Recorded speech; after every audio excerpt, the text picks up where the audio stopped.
I'm Nick Snow, watching Government for Oil and Gas Journal in Washington, D.C. The U.S. oil and gas outlook's dramatic shift from scarcity to abundance potentially could increase the country's geopolitical leverage. Prominent former federal officials speaking at a Washington conference agreed on October 16th. But its current leaders will need to show they can govern before other countries' top officials consider them credible. Several added as the federal government's most recent shutdown entered its final day.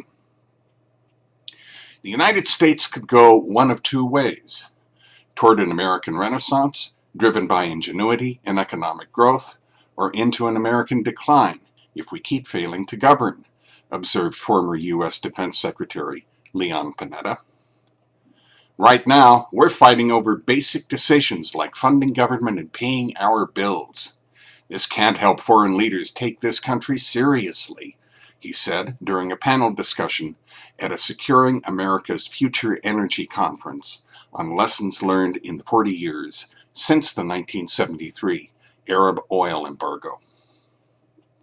The problems of energy have largely receded because of technological breakthroughs, former U.S. Defense and Energy Secretary James R. Schlesinger said. In other areas, the levels of idiocy have risen. Former U.S. Secretary of State Madeleine Albright said energy almost certainly will have a growing impact on a foreign policy based on the country's national interests, which should include humanitarian goals. It's interesting how many foreign policy decisions influenced by energy had unintended consequences, she noted. We need to better consider how decisions we make today affect future administrations. Henry Kissinger, who was President Richard M. Nixon's national security advisor before becoming his Secretary of State, said political structures in the Middle East, where so much of the world's oil continues to be produced, have changed since 1973. Terrorists were not a significant factor then, he recalled.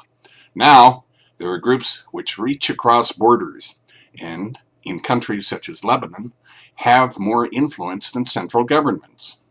They have their own agendas, and we must deal with them.